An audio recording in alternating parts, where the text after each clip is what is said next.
resistance to start with, Angela, a bit of resistance about having the audacity, and this was before COVID, to write a book about hope. So I was really pleased to find Elliot and Thompson, who were my brilliant publishers, who were really like, yeah, this is what we need to hear about. And then I sort of set off on a little journey, and I'd written the first draft of the book, and I'd spoken to people from all over the world about hope, and I was really inspired, and I really felt like I was on to something. And then, right? Yeah, and then we all know what happened. So literally, I filed my first draft on Valentine's Day, a day I'd chosen because I thought that was a positive day, celebration of love and all that. And then 4 weeks later, we were in lockdown. So, wow. So I was doing rewrites, and we were working on edits and considering how to respond to that honestly, whilst not writing a book about COVID, because we still don't know the outcome of it. And actually, it made me more determined to look for that and more determined to talk to people about that. And actually, I found loads of stuff that happened in lockdown, particularly in our amazing borough of Lewisham, really hopeful, actually. You know, all the mutual aid groups that sprang up, all the people going out of their way to be generous and kind to their neighbours. Suddenly, windows became art galleries. Suddenly, people were dancing in the streets. Suddenly people were having time to spend more time in their garden and with their family. So actually, I think it was a really rich source of hope. Do you think in some way? Yeah. And I was just thinking, actually, because you talk about connecting with communities, don't you, in your book? And I think that COVID was a real example of people being willing and ready to just give, to try and give what they can in a situation, because it's kind of like active turning hope into more than just a thought. It's very, you have people that can be very practical about things, like you talk about in your book. And absolutely, I think that you saw some of the very best of people, really, people being willing to go out and do their neighbours' shopping and posting through people's doors, you know, little notes with their contact details on, saying that they'd go and get things for people if they needed them, pick up medication for anyone that's isolating. And then so within literally your next door neighbours, and then you had other things where people are driving food parcels to people. And I absolutely think it was quite amazing. The amount of volunteers that signed up for things was a real example of that. Yeah, it was. I think what we saw, and it's really important that we hold on to it in the dark days that we'll have, no doubt, is that actually what we saw is how eager and hungry people are to help. You know, there was the NHS volunteer helpline was oversubscribed by about 7 times. I couldn't tell you how many times people offered to do my shopping. It was, and there was an outpouring of generosity and eagerness to help. And many people have written about it and noted it before, but I think in a way it was a privilege to bear witness to that, which is a strange way of describing a pandemic experience. And I know there was lots of grief and suffering for all of us, no doubt, but it also was a wonderful thing to see that, I think. Yeah, and if we could hold on to remembering that. Yeah, remembering the good things that we saw as well. And did you find that difficult though as well, because of all the other stuff going on? Was it very, very literally difficult to write? Did you get creative block at all, or were you so inspired by everything that was going on around you that didn't make a difference? No, it didn't. It was extraordinary because what I had done some research and theorising about, I literally saw demonstrated in front of me. So it was a very peculiar feeling, actually, to have some things that I tried myself, because I agree with you. I think the important thing is I'm writing about and trying to encourage active hope rather than a sort of passive wishful thinking, though there is, of course, a place for that as well. I saw was hope in action. I literally saw it. So the things I'd been writing about and reporting on and talking to people about that had happened in other parts of the world were happening on my doorstep in Lewisham. I saw that. So in some ways, although it made for a bigger rewrite, in some ways it made it easier, because I was look, it's here, it's happening. It's not a theory or a daydream or something that happens in another part of the world. It's happening in Deptford. Yeah, amazing. And you one thing that really struck me about How to Be Hopeful was that you offer exercises, actual practical exercises on how to turn hope into more than just a thought, into an action. And I wondered if there's something that you developed just for the book, or have you worked a long time on creating those exercises to help?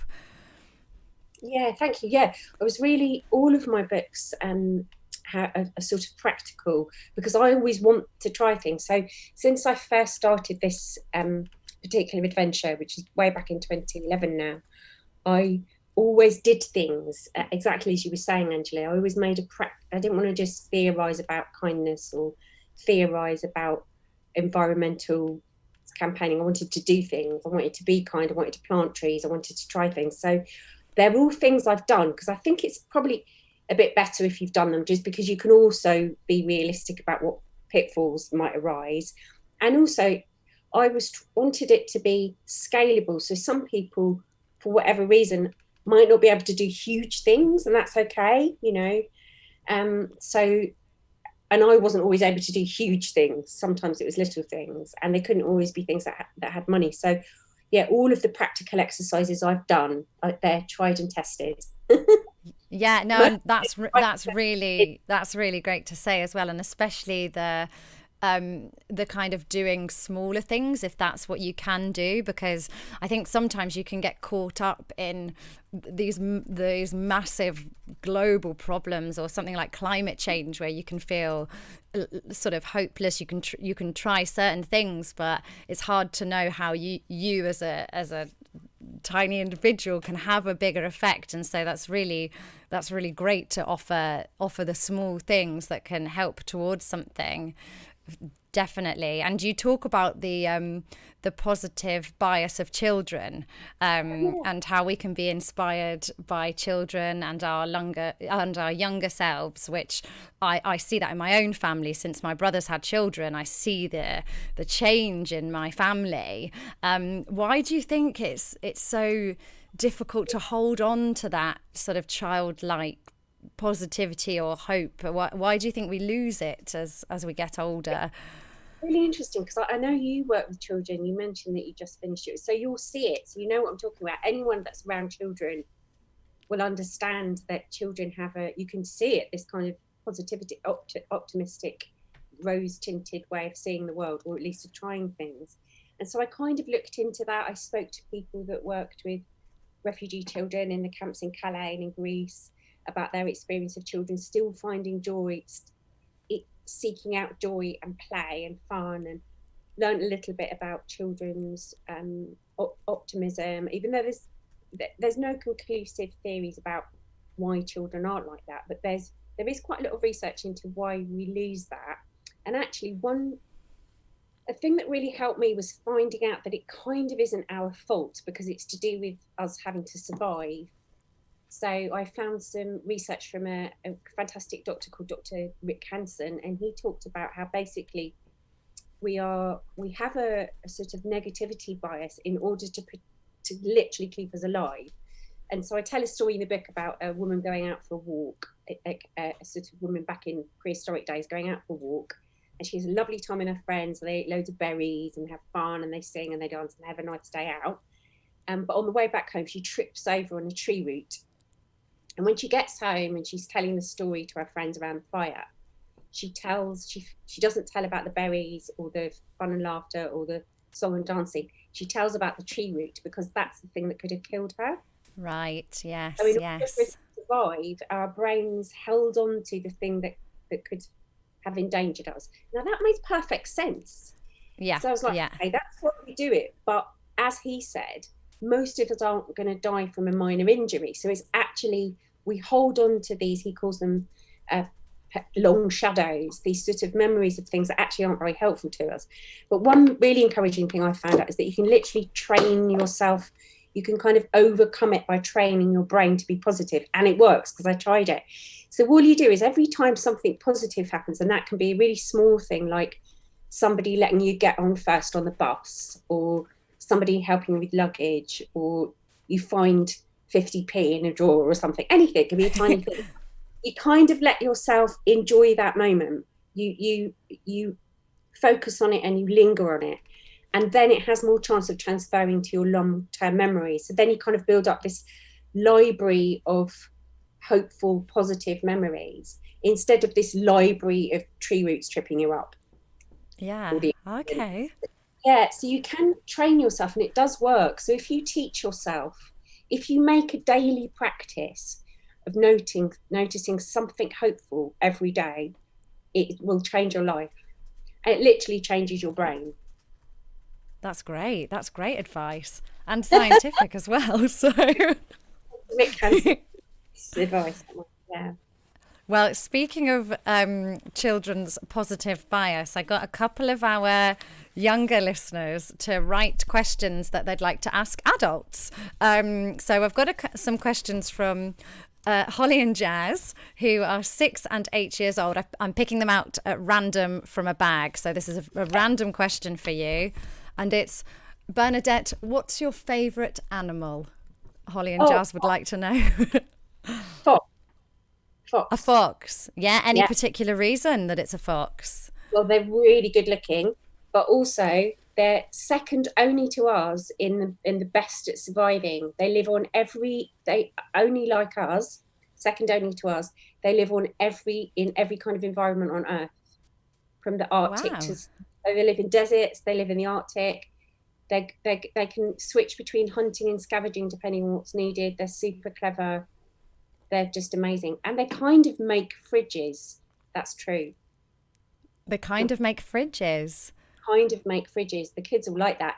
So when they need to store in the Arctic, when they need to store food, they kind of dig out a cold area, store some food, and then put the snow back over it. So it's kind of like a primitive fox fridge. And then later on, they can go back and get their things out of their fridge. Oh, amazing. It's good, isn't it? Yeah, it's great. And the kids will like that. And I like that very much as well. So we asked you to bring along one item that symbolised lockdown for you. Do you have that item with you by any chance? Oh, it looks a bit tragic. So, I'll tell you the story of it, Angela. Please do. Okay. So first of all, this little bottle, it isn't really locked down, but it's quite sweet. I found this on the beach in Greenwich. So that's quite nice. But this is because every single day during lockdown, I went to Oxley's Woods. Yeah. And I go there every day anyway. But like many people, I heard the birds were so loud during lockdown because there was no sound apart from really loud birds. And I swear, Angela, a cow. I heard a cow. And my friend said, I think that cow must be cowing, must be mooing from Kent, but you can just hear it. But anyway, so I brought that because I went into the woods every day and heard the birds, and I did lots of recordings of the birds and just listened. And it was just so amazing and so hopeful, actually, because I thought despite everything that's going on, kind of nature's getting on with it, and also actually kind of revitalizing in a way, having had a little bit of a break from cars and fumes and all the rest of it. So that's my thing. That's weird. Brilliant. Thanks for sharing that. Thank you. And you very kindly said that you would also read a little bit from How to Be Hopeful as well this evening. If you'd like to do that, that would be fantastic. The very beginning of it is a little bit about Lewisham. So. Fab. I hope it's not too. I don't think it's too long, Angela. If it's too it'll be long, great. No, don't worry. So it's called In Search of Hope. A few months ago, I was on the number 47 bus towards Lewisham, which is a pretty regular route for me, when I overheard a woman say to her friend, "The news made me cry this morning. I just wanted to go back to bed. Everything is so awful." And all that week, I couldn't stop thinking about what the woman had said. I began to pay greater attention to all the expressions of despair and pessimism and cynicism that I heard from friends and family and neighbours and work colleagues. I noticed so much of this online and in the news. It seemed to me as though a dark cloud hung over us all. As I watched and listened attentively, it appeared we were doing very little but talking about how awful everything is, or else we were sticking our heads in the sand and praying that it would all go away. and it looked like hope was an endangered species, and yet I couldn't see how things could possibly improve without it. We live in a truly amazing world, despite the very real and present troubles we face, but it seems that many of us are struggling to find hope for ourselves, for our communities, or for the world at large. And so many people told me that they feel very bleak about the future, that they feel scared all the time, depressed, anxious, and powerless. Although we are sometimes still able to laugh and to find joy, it seems that lots of us are hemmed in by quiet despair, and I didn't want to simply passively accept that this was the way things were. I was determined to work out how to find hope and how to hold on to it, and I wanted to help everyone else to do so too. Hope feels like the basis from which all possibilities spring. Without it, positive change does not feel achievable. The first time I remember hearing a story about hope was when my Sunday school teacher, Mrs. Hibditch, told me about Pandora's box. I think a lot of people will recall this tale, vaguely at least. But to recap, Pandora is given a box which she's told she must never open. Yeah, it's obvious where this is going. Inevitably, after a while, Pandora opens the box, and all at once fly out all the evils of the world: grief, famine, death, greed, disease, anger, sorrow, pain. You get the picture. And shocked, Pandora shuts the box, but the evils have bolted and it's too late. The earthly paradise is no more. And after weeping in despair, Pandora hears a faint cry from within the box, imploring her to open it again. Presumably, she decides that it probably can't get much worse, so she does. And then out flies Hope, tiny, golden, plucky Hope, to protect humankind from all the evils of the world. What Hope was doing in such bad company is a philosophical conundrum that's divided thinkers, writers, artists, and spiritual leaders since the story was first recorded in the 8th century BC. Some see hope as a punishment, as just another evil in the box, a false promise of better things to come that could only prolong our torment. Others have suggested that hope was placed there as a gift from the gods to help us in our times of need. And this is how I feel about hope today. To me, it's our main shield and weapon against the problems in the world. Hope allows us to believe that things can get better, helping us to find a way through our dark times. I'm certain of this. Oh, thank you, Bernadette. Thank you so much. That's really lovely and really just a wonderful thing to be writing about, and amazing that you had resistance towards it in the first place, really. But yeah, it just shows that it needs to be out there, really. It's funny, when I was looking through it, actually, I realised so much of it is about Lewisham. Obviously, I've lived here a long time, and in Lewisham, and there's lots of Lewisham people in there and organisations and stuff, so that's nice as well. Yeah, that's great. That's really brilliant. Thank you. I wish we could talk for longer, but and now I have to move on, but it's been so lovely speaking to you. Thank you for sharing everything that you've shared as well this evening, and good luck with everything that you're doing, and good luck with the book as well. I'm just going to show it to you because it looks like that. Thank you. Fab. Doesn't normally have the. We've put a little slide up for you. Mike has popped a little picture up. That's even better than mine. It's not fading into the northern lights. No, it's just a clear picture. Thank you. Thank you so much. Thank you. Bye now. Oh, great. And How to Be Hopeful is available in all very good bookstores. Lovely. So, okay, for our next segment, unbelievably, we have managed to get in touch with a bit of a Hollywood legend. There are rumours that he used to live in Sydenham and Forest Hill. His stubble is the envy of the Hollywood community. And although now he spends most of his time in Beverly Hills, he has vowed never to forget his roots and has kindly taken time out of his action-packed schedule to record some songs for us. Our next guests, all they have to do is listen to the song that has been recorded and tell me what the song is. There is a point for song title, artist, and the year that the song was released. So that's 3 points per song up for grabs. Our guests have to buzz in Whoever buzzes in first gets to have a go at the 3 points. Okay, so we have our second guest, Esme Allman, coming on to play, and Rihanna Compton, who nominated our living legend this week. They are eagerly waiting in the wings. Without further ado, let's play Jason Statham Sings to the Nation. Jason Statham Sings to the Nation. Hello, hey Esme, hey Rihanna.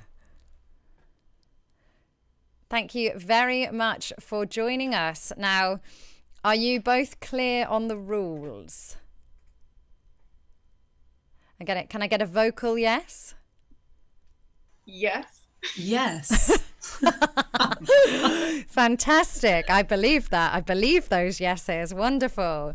Now, in order to win the points and buzz in and guess and feel brilliant about winning something today, you need to buzz. So I need to know what your nominated buzzer sound will be. Rihanna, please can you give me your nominated buzzer sound? Moo. Oh, a classic moo, a classic and semi enthusiastic moo. I like it. And Esme, what have you got for us? Beep. Beep. Even more classic than a moo, really, isn't it? A beep and a moo. Okay, I can remember those. Absolutely. Thank you for joining us and thank you for playing with very little introduction, both of you. And so, okay, you've given me your buzzer sounds. There's 3 points on offer per song. Are we ready? Oh, we're ready. Okay, without further ado, let's have our first.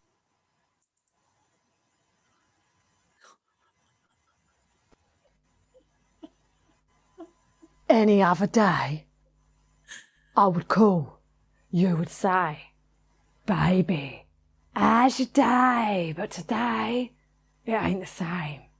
Every other word is a ha, yeah, okay.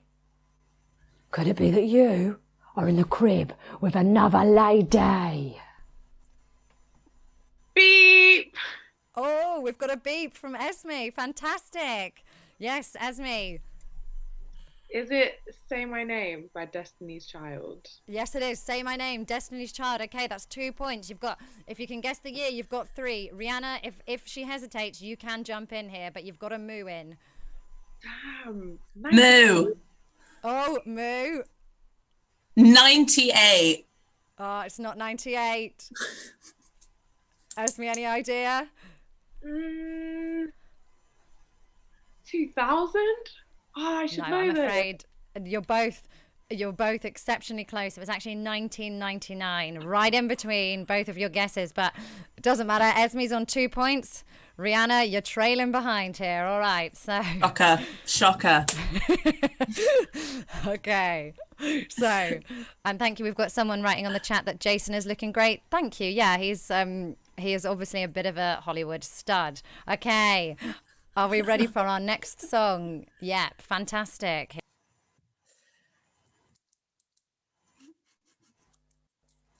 What do you want? Baby, I got it. What do you need?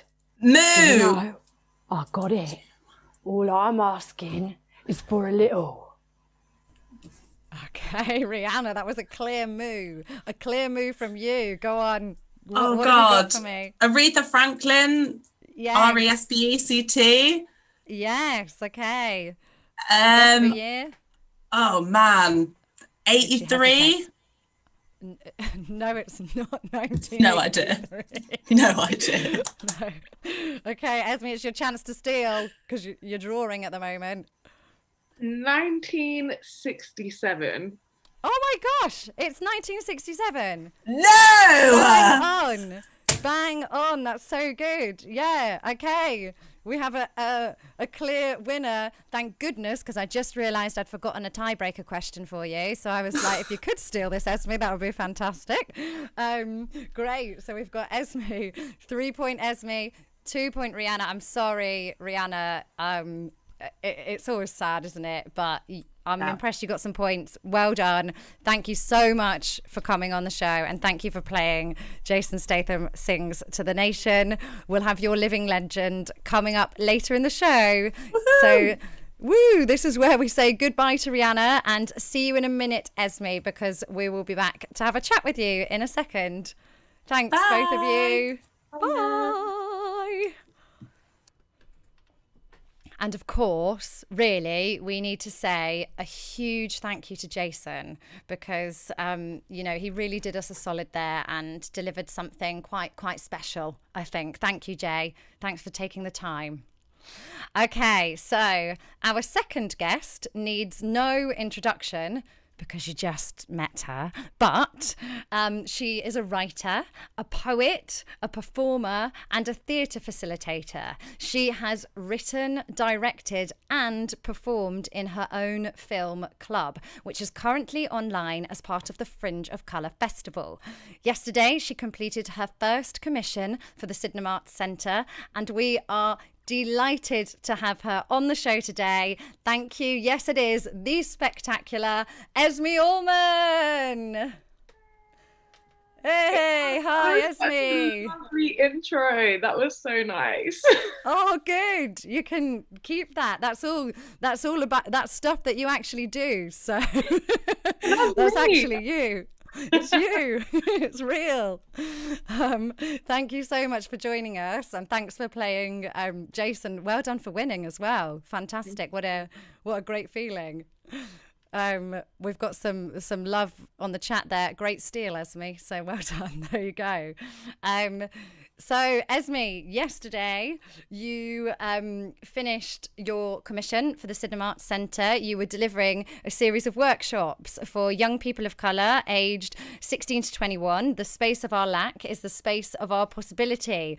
A collaborative poetry set of workshops. I was wondering what inspired you to develop the programme?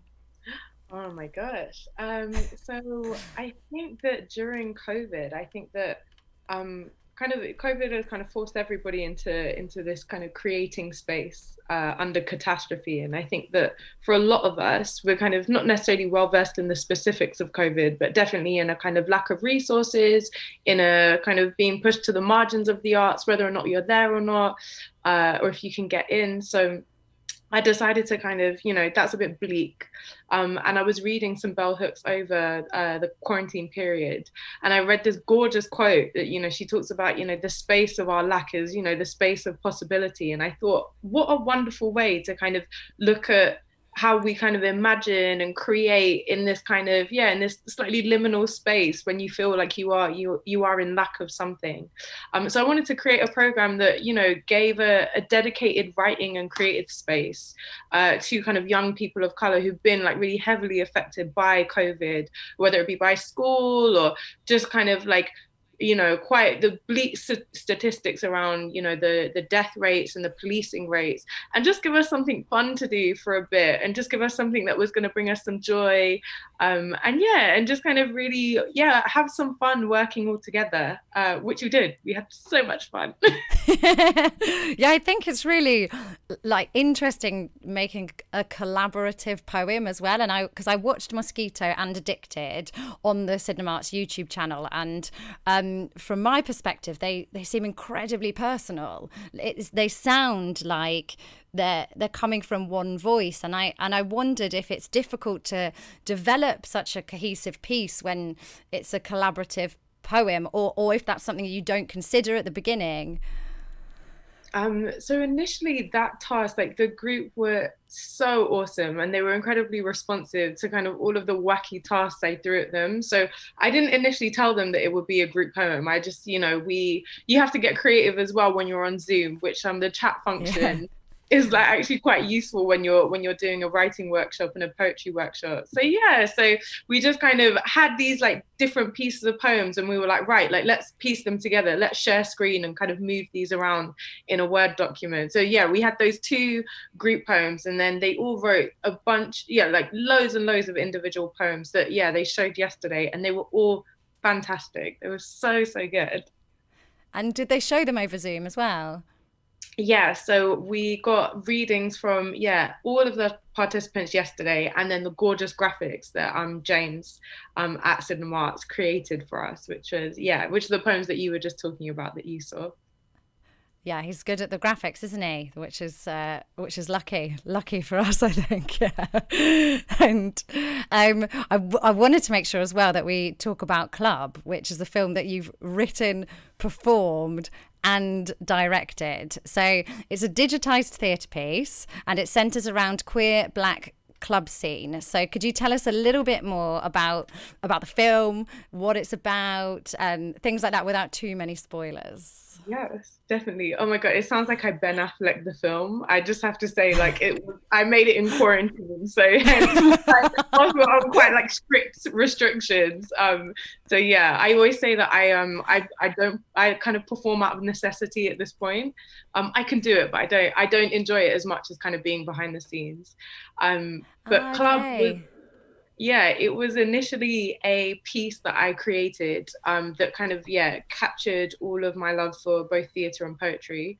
And it ran at a scratch night at a small theatre called Theatre Delhi, which was really, really fun. And then quarantine came around, and my friend Jess Bruff, who organises Fringe of Colour, was like, right, as like I'm digitalising our scheme, and usually Fringe of Colour was a kind of ticket offering process to people of colour at the Edinburgh Fringe Festival to go and see shows by and featuring people of colour. So Jess was like, hey, we don't have the Fringe this year, so I'm going to make my own Fringe that is, entirely by people of colour, and also then kind of generates an audience for people of colour. Do you want to digitalise your theatre piece and put it online? And I was like, absolutely. So yeah, Jess, they were fantastic. Like, they were incredibly supportive, and they also have a strand of Fringe of Colour that has been reviewing all of the shows that go up.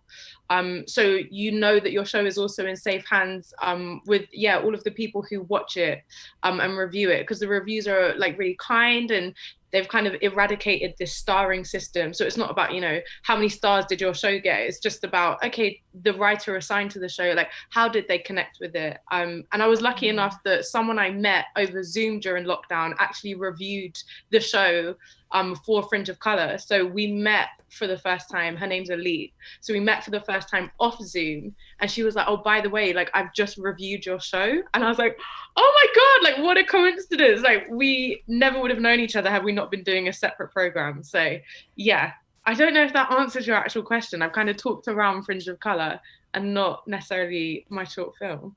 No, that's okay. It was still interesting, and it made me think, actually, have you found that in general that there's been kind of more connections coming out of being forced into like lockdown and into these spaces that and a way of working that we might not usually be in? Have you found that you've had a lot more connections, or kind of been inspired to do different things? Like you're saying, performing's not usually where you sit, and yet I thought, wow, she's directing herself and everything. That must be quite challenging. Have you found that there has been a lot of other avenues that you've explored and things like that? Yeah, I think that, going into, kind of government enforced quarantine, it's been interesting, because I think that it's provided a really different way of communication, and a way that, otherwise, like, I work in theatre, and I also work in kind of, poetry as well. So these are live art forms that really require a kind of audience to feed off of, a team to bring your whole thing together. And, during lockdown, you didn't quite have that. So I think I'm also kind of quite naturally an extrovert. So by like day 10, I was like, I need to talk to somebody else, because this isn't working for me. But definitely going through it, I think I've gone inwards a lot more. And so it's been nice to kind of, I have not have the pressure to feel like I have to constantly create, just to go back to my craft and say, oh, I'm gonna read this, or I'm gonna just sit with this, or I'm gonna try and pick up this new skill. Because before this, I didn't have much experience, especially editing. It's incredibly technical, and because we did all of the sound separately to the filming, it was really interesting. There's kind of two parallel pieces going on. So there's the visuals of what you see, and then there's the audio that kind of layers on top of it, which is really fun. But yeah, had no idea how to do that before, and very much learned kind of whilst we had this time at home. Yeah. And you said actually you've been you got into photography as well. Do you think that's something that you would have done before lockdown, or you kind of got the space to do it from being in this situation? I think beforehand, it's something I've always really wanted to do, but I think like it's quite an expensive hobby, like it's quite an expensive investment in yourself, and so I kind of was a bit like, oh, I don't know if I wanted to do this, but because you're not out traveling or seeing people, I was like, oh, let me try this and let me fiddle around with this camera, and yeah, I got some really, really gorgeous shots, and then we did this short film, and I was like, I'm not too shabby behind the camera, I'm okay. And was it strange directing yourself for a club? Was it an odd experience because you're having to just tell yourself if something works or it doesn't work? I think editing yourself is one of the most humbling experiences I think I've ever had. Like, I was just there like, oh okay, that's what I look and sound like, wonderful. It was tricky. I think a lot of, like, I've got a few friends who are screen actors, and I was just like, I do not know how you do this, because there's something about live performance that I don't know. It's okay that it has character. It might be a bit rough around the edges, but when it goes well, it's the kind of spectacularness that everything in that moment suddenly went in order. Whereas when something is recorded, because you can keep going until it's perfect. We were filming when it was actually quite hot outside, so it's kind of 30 odd degrees, and like you're in the house, the lights are on, it's really hot, and I was just like, I just want to get this done so I can just go and sit out in the sun. And so my patience kind of all quite thin with myself. I was like, why can't you get this? You wrote the script, you know what happened. Yeah. I've got to admit, when I was filming the trailer for this, it was during the heat wave, and so people were messaging me saying, "Oh, you look so good in that," and I was thinking that's great, because I was like sweating and just praying that it would be over, like ASAP, sort of thing. Okay, so I have a little bag here with some questions from a couple of our younger listeners, Jazz and Holly. They're 8 and 6, and I'm going to randomly pick one out for you. Apparently this is something that they'd really like to know about a grown-up. So what's your favourite nail polish colour? What a great question. What a fantastic question. Mine would have to be, like an off-white. I feel like off-white is a very like classic nail look. When we were first allowed to go out and get our nails done, I got a mani-pedi, and I was like, I'll take the off-white. It's a very clean look, very summery. I had my sandals on for the rest of the summer when it was hot, just kind of showing off my nice off-white toes. So yeah, if they get a bit messy, it's okay, because they're off-white. They're not, they're off-white. White. Yeah. There you go. That's a bit of advice for you there, Holly and Jazz. And we asked you to bring along an object that symbolises lockdown for you today. Have you brought it with you? Yes, I have. And what is it? Yeah, my running trainers. They're my running trainers. Oh my gosh. These are actually these are relatively new, and I bought them only after I had done the first run. So I was like, if you can commit to actually getting outside, you are allowed a new pair of running shoes. I probably should not have done that, because I have blisters now, or I had blisters all over my feet, because my old running shoes are terrible. Like they were broken, and I definitely should have probably got these beforehand. But yeah, so I did a couch to 5K, and I'm still going through it. But this is probably one of the best things I've done during lockdown. Yeah, just so much better. And I discovered my local area, because I now run through it, or huff really tiredly. Actually, it's not pretty. It's not at all a great image, but I'm just, oh look, it's so nice around here. Yeah, and you think, oh, I'm getting places so much quicker. than I would do if I was walking, which should be obvious, but no, definitely. Yeah. Well, Esme, thank you so much for joining us. It's been an absolute pleasure talking to you, and I wish you all the luck with all your projects and everything, and thank you for taking the time and the energy to chat with us today. It's really appreciated. Thank you so much for having me, and yeah, I look forward to watching the rest of the show and then shows. Yeah. Oh, okay. Thank you. Yeah, and I'm looking forward to watching Club as well. So. Hi, Angela. Thanks, Esme. Bye.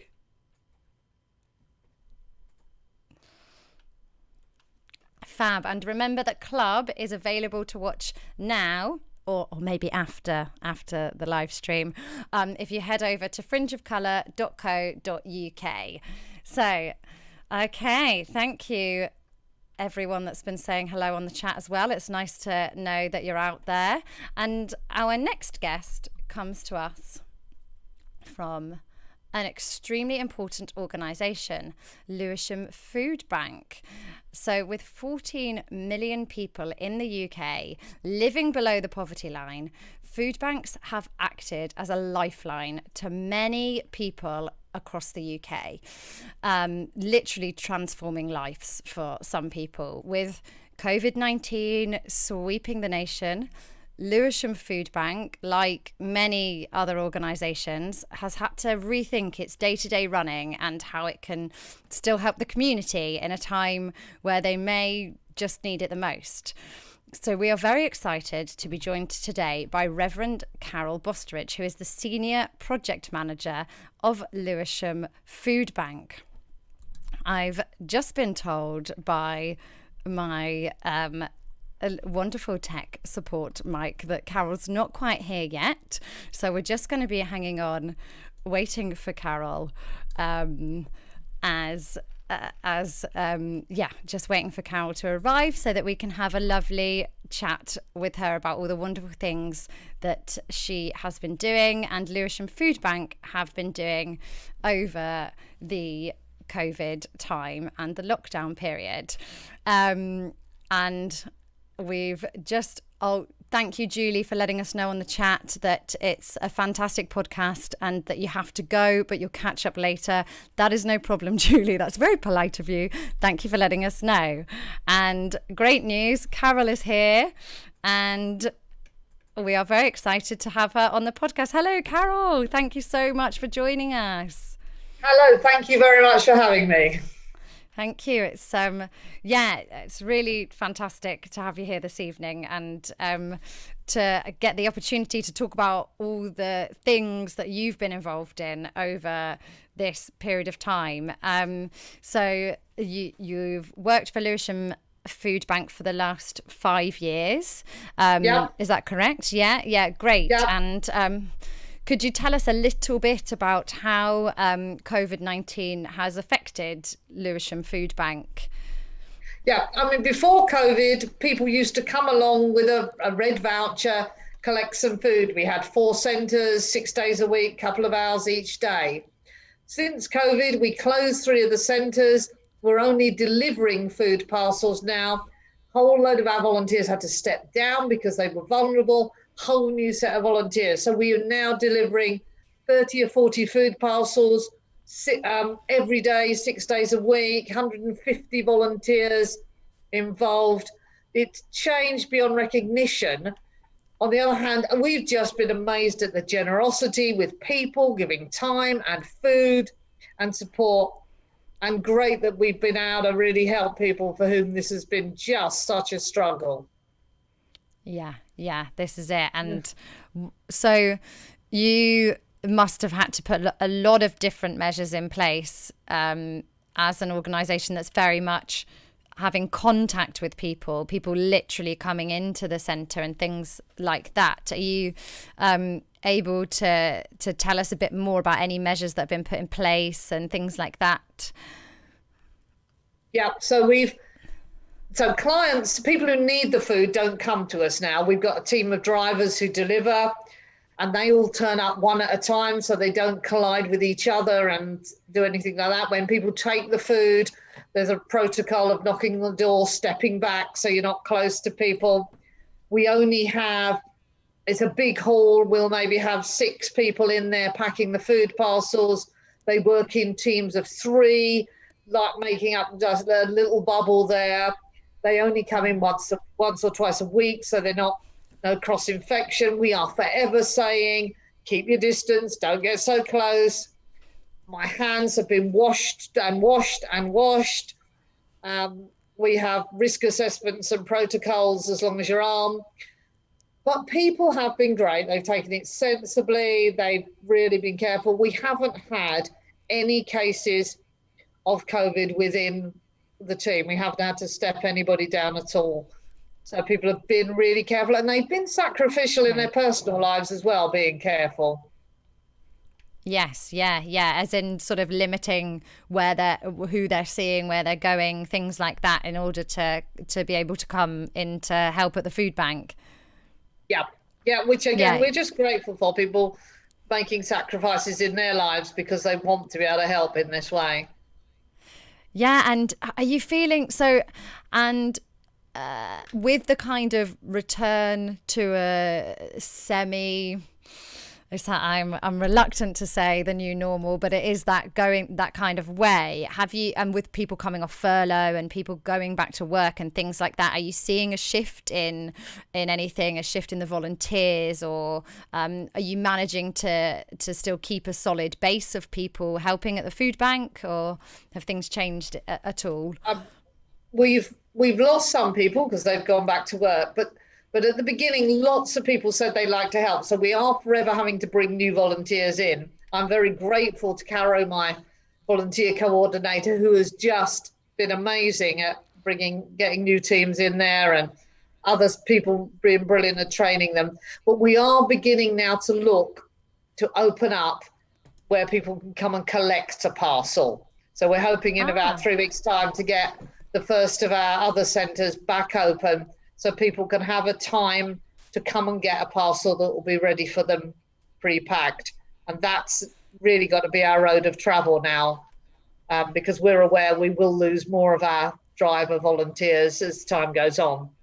Yeah, and was that difficult to organise in the first place, having to make drop-offs with drivers rather than having people coming in to the food bank, or was that a challenge? Oh yeah, I mean, we are very grateful to Lewisham Council and a few other charities. Lewisham is the best borough in the world. Just came together, Lewisham Local, Voluntary Service Lewisham, Age UK, Lewisham Council just actually came together so that together we could solve these problems, put together some software, have a place where people could say they were in need. The council redeployed a couple of staff who could help with some of the logistics and the practicalities. And because people of Lewisham were so generous, we did have enough money to employ an extra member of staff as well. It has been huge. My head hurts when I go to bed each night. But equally, it is just amazing to see that we've been able to help people who have been really struggling, and that's what makes it always worthwhile. Yeah, this is it. Yeah, it's absolutely being able to help people and seeing people want to help each other is something to be really happy about, isn't it? And we've actually got a question coming in from the chat saying that they'd love to know what hardships Lewisham Foodbank has experienced as an organisation.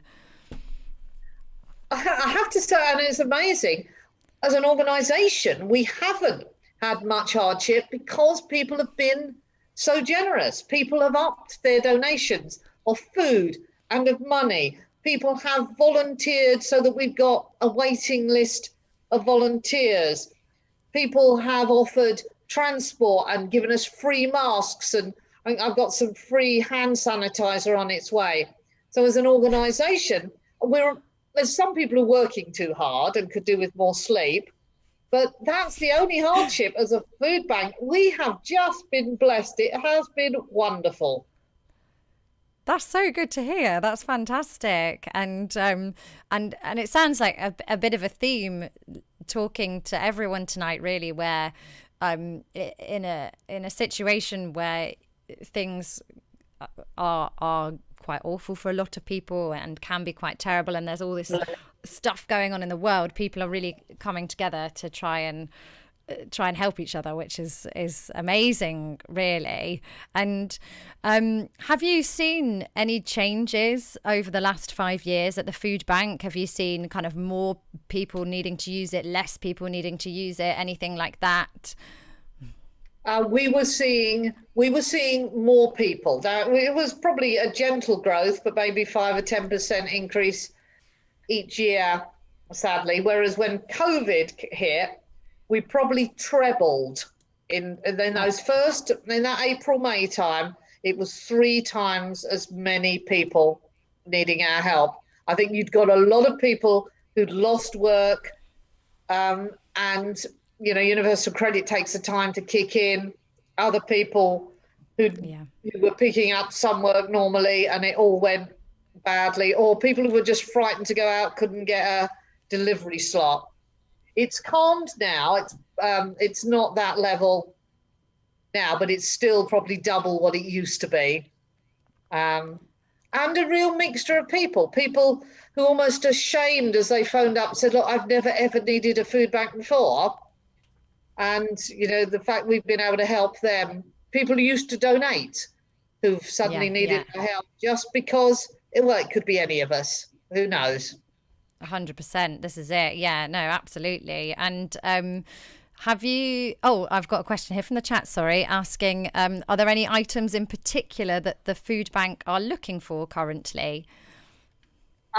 Each week it's slightly different. So if you find us on Facebook or Twitter or Instagram, every week we'll put up an updated list of things. Some of the staples that we're always needing, tinned meat, tinned vegetables, tinned fruit are always good. Toilet paper, please. But it's all, on the whole, it's long life stuff. We do pick up some fresh fruit and veg through a charity called Fair Share, but the main donations, long life. And think like sanitary towels and the washing powder tablets and things like that we are giving out as well.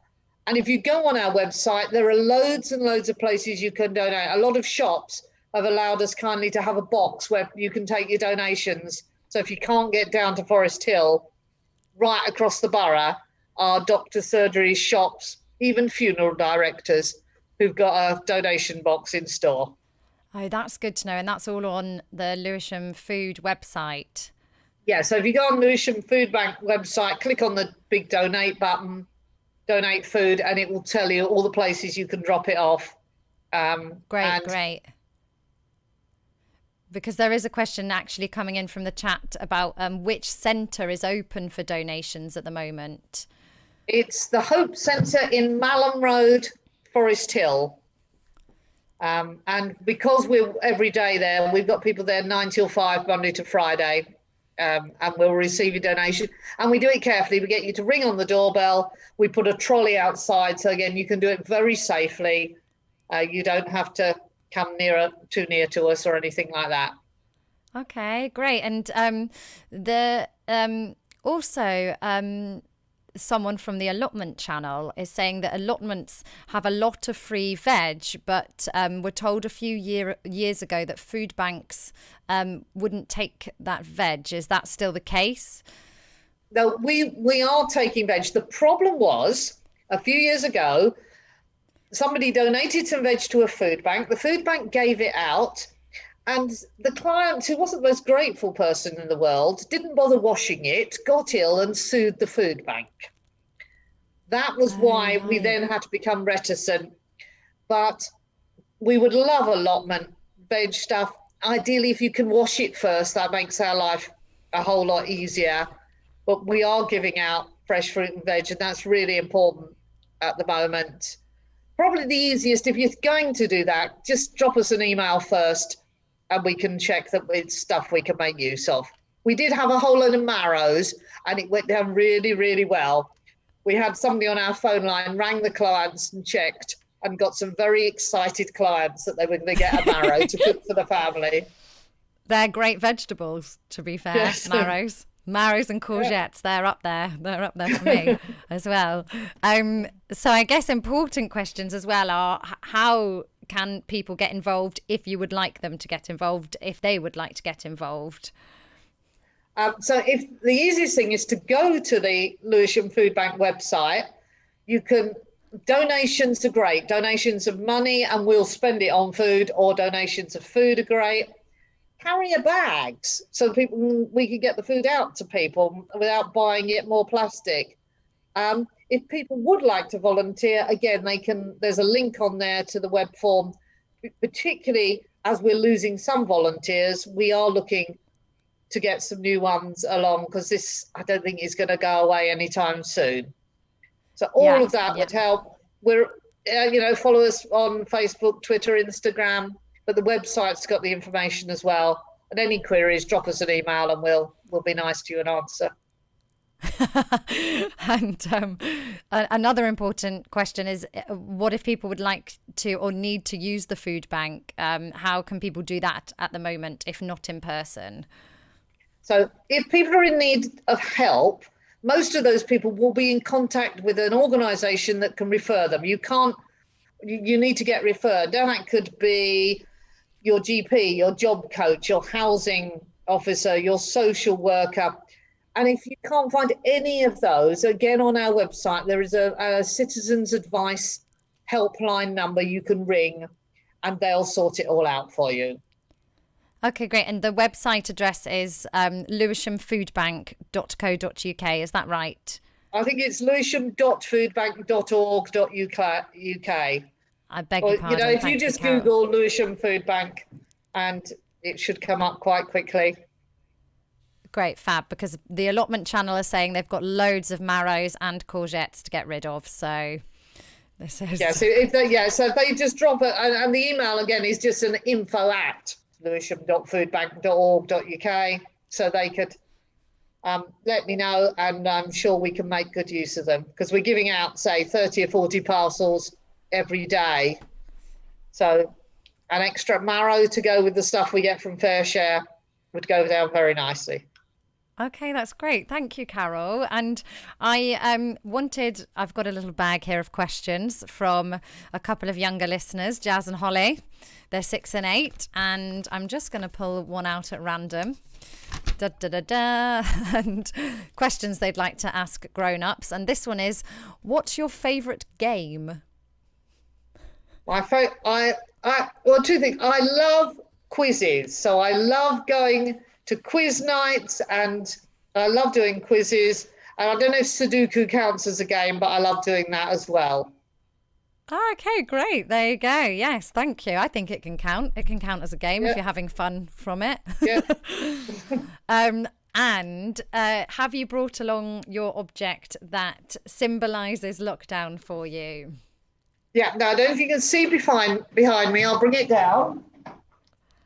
Now, early in lockdown, I realised I was going to have to be attending far too many Zoom meetings. And to make them more fun, I decided to put random objects on the shelf behind me just to make it interesting. And this duck, you have to be a cricket fan. In cricket, a duck is when you get 0. This was awarded to my dad for having a season where he got the most zeros, which was not a good thing. So this is one of my dad's ducks. A dog bit its nose. So this just reminds me of those early tedious Zoom meetings I had to attend, and I put it on the shelf behind me just to make it more entertaining for other people. Brilliant. And did many people notice that duck? It was interesting because you were watching people's faces, and at some point you realised they had seen that there was a duck behind you. And I've had a few other objects. I try to give it a bit of variety and put little figures or something silly behind me. Brilliant. Well, thank you so much for joining us this evening, Carol. It's been really great talking to you. Thank you. Good luck with everything. Thank you for having me. No problem at all. Thank you. And good luck with everything you're doing at Lewisham Foodbank. And I hope you have a lovely week ahead. Thank you very much. Thank you. Bye for now. Thank you. Bye-bye. Bye. Okay, so it's the final feature of the show where we say a big thank you to someone in the local community. Yes, it's time to give a shout out to a local living legend. That's right. Every week we will be giving thanks to someone nominated by you that's gone above and beyond in these crackers COVID times. And that can be anything from a neighbour that snuck a Twix through your letterbox when you really needed a Twix, or a family member that's working for the NHS. Whatever they've done, big, small, if they've made a positive difference or they're still making a positive difference, then we want to hear about it. Okay, so it's time for us to have a look at who is wearing the Living Legend crown this Living week. Legend. What a legend. Aw, thanks.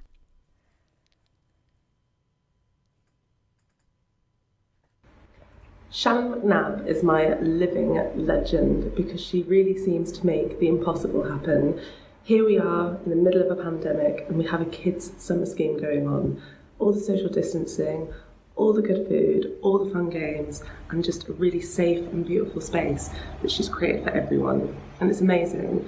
She plants so much hope and joy and light into the world without expecting anything in return. And I think that's really, really unusual to find. She's my living legend.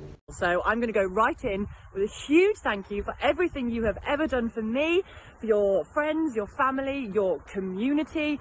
You are a ray of light, a beacon of hope, and 100% my living legend. Love you so much. Mwah!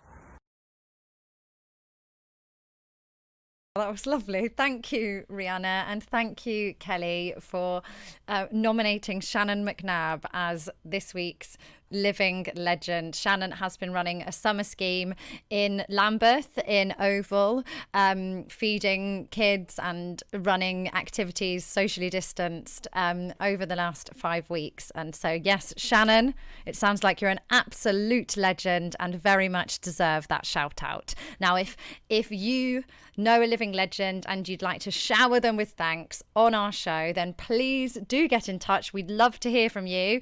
You can email us at podcast@sydenhamarts.co.uk, or you can get in touch with us over social media. We're on all of them, so do please say hello. Okay, well, thank you very much, everyone that's tuned in this evening. It's been wonderful to have you here. Thank you to our brilliant guests. It was fantastic to talk to you, and we wouldn't have a show without you. So thank you so much for coming on and giving your time to have a chat with us today. Remember, if you haven't already, you can subscribe to the YouTube channel by clicking the subscribe button just below on your screen. You can follow us on Facebook, Twitter, Instagram, all of those, for all the exciting updates that Sydenham Arts has in store for you, and to see who we have on the show next week. If you're keen to listen to the podcast again, which I completely understand, you have a friend or family member who's more of an audio person than a YouTube person, then the audio version of the podcast will be available from early next week. And that'll be on all the podcasting places: Apple, Google, Spotify, Anchor, and many, many more. Anyway, thank you very much for joining us this evening. I hope you've had a lovely time. See you next week.